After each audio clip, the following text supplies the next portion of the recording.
Olá, eu me chamo João Paulo e hoje nós vamos falar da vida e da obra do grande filósofo Sócrates. Então vamos lá? E já pedindo, é, se você gostar dessa aula, deixe o seu joinha e se inscreva no canal. Vamos à aula. Sócrates, ele viveu entre 469 e 399 a.C. Ele nasceu em Atenas, na Grécia, por volta mais ou menos dessa data, 469, e morreu em 399, isso antes de Cristo. E enquanto os filósofos pré-socráticos examinavam o mundo natural, ele, Sócrates, ele enfatizava a experiência humana, concentrando-se na moralidade individual, da moralidade do próprio indivíduo, e questionando o que faz uma vida boa, e também discutindo aspectos sociais e políticos. Os trabalhos de Sócrates, as suas ideias, elas que tornaram-se a fundação da filosofia ocidental, através dos seus trabalhos, através das suas ideias, que foi fundada ali a filosofia ocidental. E embora Sócrates seja considerado um dos homens mais inteligentes que já existiram, nunca escreveu nenhum dos seus pensamentos. E o que nós sabemos nos dias de hoje é baseado no trabalho dos alunos deles, dos alunos do próprio Sócrates e também dos seus próprios contemporâneos, principalmente os trabalhos de Platão, que eu posso dizer é o mais conhecido, Xenofonte e Aristófanes. E também há relatos de terceiros que com frequência se inventam muitas histórias muitas vezes até diferentes entre si, e não tem como saber se de fato foi o próprio Sócrates quem falou. Não sabemos muito sobre os ensinamentos de Sócrates. E essa divergência, ela é conhecida como um problema socrático, dos, por causa do texto dos terceiros, das outras pessoas, para ter base mesmo se é aquilo que Sócrates falou ou não. Nós conseguimos reunir algumas informações acerca dele, através de coletar isso dos terceiros, das outras pessoas que falaram, dos contemporâneos, que ele seria filho de um pedreiro e de uma parteira. Ele teve uma formação educacional básica grega. Ele não tinha uma aparência física muito bonita, em uma época que a beleza exterior era muito importante ali na Grécia. Ele também serviu o exército e combateu a guerra do Peloponeso. Ele teve 3 filhos com uma mulher bem mais jovem do que ele, e também ele vivia na pobreza.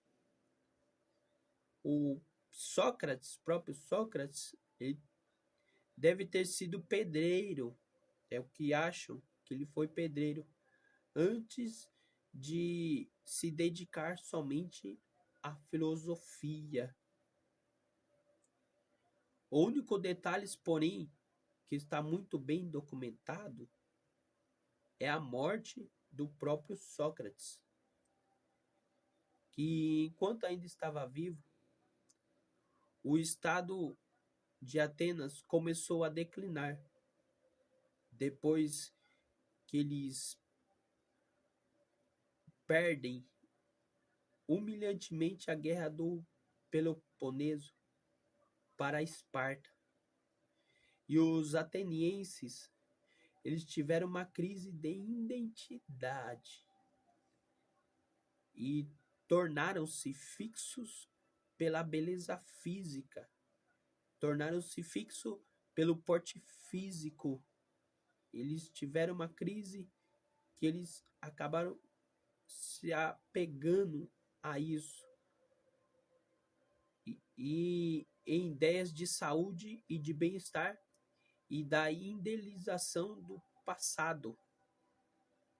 E como o próprio Sócrates era um crítico aberto desse estilo de vida, ele, através do tempo, ele cultivou muitos inimigos. E em 399, Sócrates foi preso e conduzido a julgamento sobre a acusação de não ser religioso e de corromper os jovens da cidade. E ele acabou sendo culpado e também foi sentenciado à pena de morte por envenenamento. E em vez de se retirar em exílio, o que ele poderia ter feito, ele poderia ter se retirado. Sócrates, ele, ao contrário, tomou copo de cicuta, que era o veneno da época, e sem hesitação nenhuma, ele tomou e veio a falecer. As contribuições de Sócrates para a filosofia. Uma frase sempre atribuída a Sócrates diz assim: uma vida sem reflexão não vale a pena ser vivida. Ele acreditava que, para se tornar sábio, o indivíduo deve ser capaz de compreender a si mesmo. Para Sócrates, as ações de uma pessoa estavam diretamente relacionadas à sua inteligência, à sua ignorância, e ele propunha que as pessoas desenvolvessem o ego em vez de concentrar-se nos objetos materiais, e procurava entender a diferença entre agir bem e ser bom. E foi por causa dessa sua maneira nova e exclusiva de abordar o conhecimento, a consciência e a moralidade, que Sócrates ele mudou para sempre a filosofia. Sócrates ele utilizava o Eleshun, que é um método que ele refutava as afirmações da outra pessoa com as seguintes etapas. O número 1, um indivíduo faz uma afirmação para Sócrates, que tenta refutá-la, ou Sócrates pode fazer uma pergunta para outra pessoa, como o que é a coragem. O número 2, assim que obtém a resposta, Sócrates pensa em um cenário em que a resposta não funciona e pede que o intelector assuma a sua afirmação original ou afirma que a sua afirmação original era falsa. Por exemplo, se a outra pessoa descreveu coragem como a resistência da alma, Sócrates pode refutar dizendo que a coragem é algo positivo, enquanto a resistência ignorante não é positiva. A terceira, a outra pessoa concorda com esse argumento e Sócrates então muda a afirmação para incluir a exceção à regra. E a quarta, Sócrates prova que a afirmação que o indivíduo do próprio indivíduo é falsa e que a negação é de fato verdade. Como a outra pessoa continua a alterar suas respostas, Sócrates segue refutando e dessa maneira as respostas do indivíduo aproximam-se mais da verdade real. Então esse é o método de Sócrates. E há também o método de Sócrates para os dias atuais, os dias de hoje. O método de Sócrates para os dias de hoje é bastante utilizado, principalmente nas faculdades de direito, de lá dos Estados Unidos. Primeiro, pede-se ao aluno que resuma o argumento de um juiz. Em segundo, pergunta-se a ele se concorda com aquele argumento.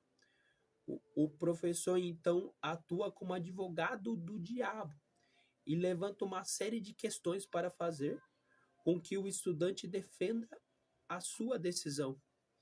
E ao aplicar o método socrático, o estudante de direito pode começar a pensar criticamente, usando a lógica e a razão para criar os seus argumentos e também procurar identificar as falhas em seu próprio posicionamento.